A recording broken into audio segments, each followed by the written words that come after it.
డిపార్ట్మెంట్లోనే అంటే ఆత్మహత్యలు ఆపాల్సిన police department, అరికట్టాల్సిన police డిపార్ట్మెంట్లోనే 7 police స్టేషన్లలో స్టేషన్ హౌస్ ఆఫీసర్గా పనిచేసిన ఒక ఎస్ఐ అశ్వరావుపేట పోలీస్ స్టేషన్లో వాళ్ళ సిఐ జితేందర్ రెడ్డి తర్వాత 4 కానిస్టేబుల్ల నిరంతర వేధింపులు తాళలేక ఉన్నతాధికారులకు పోయి చెప్తే ఉన్నతాధికారులు ఎవరు పట్టించుకోకపోవడం, చివరికి ఎస్పీ గారికి పోతే ఎస్పీ గారు కూడా ఒక వారం రోజుల తర్వాత సిఐని ట్రాన్స్ఫర్ చేస్తానని చెప్పడం, బట్ దాని తర్వాత కూడా సిఐ వేధింపులు ఆగకపోవడం, అవన్నీ తాళలేక ఎవరికి చెప్పినా మరి అక్కడ ఉపశమనం దొరకక ఆదివారం నాడు మహబూబాబాద్ దగ్గరికి వచ్చి పురుగుల మందు తాగిన పరిస్థితి అనేది నిజంగా చాలా చాలా బాధగా ఉంది. నేను మరి నా పోలీస్ డిపార్ట్మెంట్లో నేను కూడా 26 సంవత్సరాలు చేసినా కానీ ఎప్పుడు కూడా ఇలాంటి కేసులు చూడలేదు. కానీ ఈ మధ్యకాలంలో పోలీస్ డిపార్ట్మెంట్లోనే ఇలాంటి కేసులు రావడం, మరి ఎస్ఐ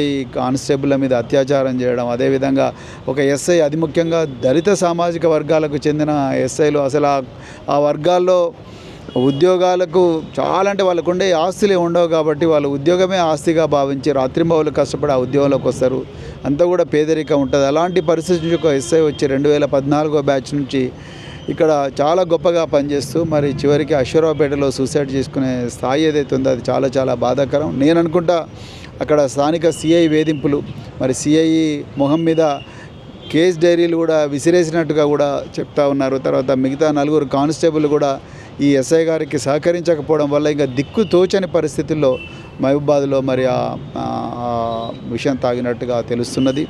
డాక్టర్లు అయితే సీరియస్గా కృషి చేస్తున్నారు. అయితే నాకు ఇంకొక విషయం ఏంటంటే ఇప్పుడు ముఖ్యమంత్రి గారికి ఆయనే హోంమంత్రి అండి.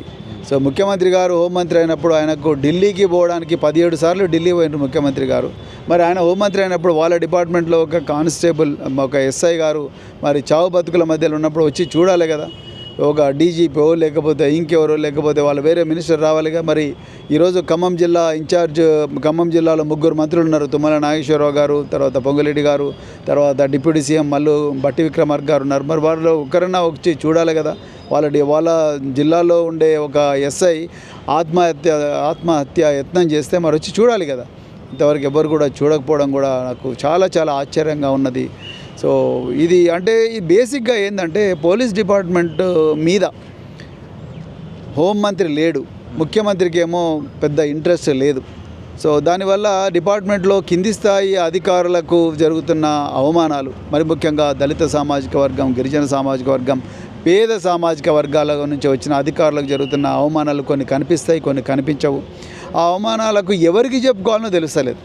సో ఆ పరిస్థితిలో ఇవాళ పోలీస్ డిపార్ట్మెంట్ ఉంది. ఇంకా ప్రజల ప్రాణాలు వీళ్ళు ఏం రక్షిస్తారు? వాళ్ళ ప్రాణాలే వాళ్ళు కాపాడుకోలేకపోతున్నారు. ఈ ఇన్సిడెంట్ జరిగి ఎన్ని రోజులు అవుతుంది సార్? 3 రోజులు అవుతుంది. 3 రోజులు అవుతుంది. కనీసం మీరు గతంలో కూడా ఒక మహిళ పైన దాడి జరిగినప్పుడు కూడా 3-4 డేస్ తర్వాత బయటకు వచ్చింది. ఇప్పుడు కూడా ఒక 3 డేస్ అవుతున్నా కూడా ఈ వార్త ఎక్కడ కూడా బయటకు రాకుండా చేస్తున్న వైనాన్ని మీరు ఎట్లా చూస్తారు? ఎట్లా చూస్తున్నా అంటే ప్రభుత్వం అంతా కూడా బయటికి అంతా అందంగానే ఉంది, ప్రపంచం ఇక్కడ ఏం ప్రాబ్లం లేదని చూపించడం కోసమే ముఖ్యమంత్రి గారు, కాంగ్రెస్ పార్టీలందరూ కూడా ప్రయత్నం చేస్తున్నారు.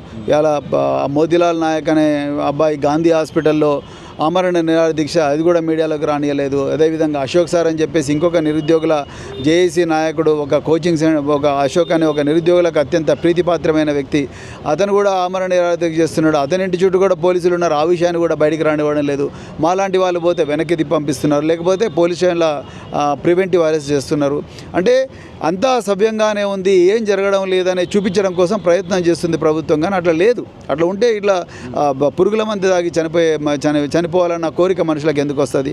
సో అంతా సభ్యంగా లేదు. ముఖ్యమంత్రి గారు పూర్తిగా విస్మరించారు ఈ రాష్ట్రంలో శాంతి భద్రతలు చాలా ఘోరంగా ఉన్నాయి. ఒక్కరోజే 5-6 మర్డర్లు అవుతున్నాయి. సో అంతకన్నా ఇంకా ఘోరాలు జరుగుతున్నాయి. ఆ చిన్నారుల మీద అత్యాచారాలు జరుగుతున్నాయి. వాటి మీద ఫాస్ట్ ట్రాక్ కోర్టులు కూడా పెట్టలేని పరిస్థితిలో ఈ ప్రభుత్వం ఉన్నది. ఇంకా గూండాగిరి, ఇక కాంగ్రెస్ వాళ్ళు అయితే విచ్చలవిడిగా గూండాగిరి చేస్తూ ఉన్నారు. పట్టపగలే గుత్పకట్టెలు తీసుకొని కొడతా ఉంటే పోలీసు వాళ్ళు ప్రేక్షక పాత్ర చేస్తూ ఉన్నారు. దాని అందరికీ కారణం ఏంటంటే ముఖ్యమంత్రి గారికి రాష్ట్రంలో శాంతి భద్రత మీద ఏమాత్రం శ్రద్ధ లేదు, రాష్ట్రానికి హోంమంత్రి లేడు. అందుకొరకు ఇప్పుడు శ్రీరాముల శ్రీను గారి కుటుంబాన్ని ఆదుకోవాలి, ఆయన బతికించాలి. ఆయన బతకడం కోసం ప్రభుత్వం ఎంత ఖర్చైనా సరే కానీ ప్రభుత్వం అతనికి ఉన్నత స్థాయి వైద్యం అందించాలి, ఆయన కుటుంబాన్ని కూడా ఆదుకోవాలి. అదేవిధంగా ఈ వేధింపులకు కారకులైన ఆ సిఐ కానీ, ఆ ఎస్ఐ, ఆ కానిస్టేబుల్ కానీ ఎవరైనా వాళ్ళందరి మీద చర్యలు కూడా డిపార్ట్మెంట్ పరంగా చర్యలు తీసుకోవాలి, వాళ్ళని వెంటనే సస్పెండ్ చేయాలి.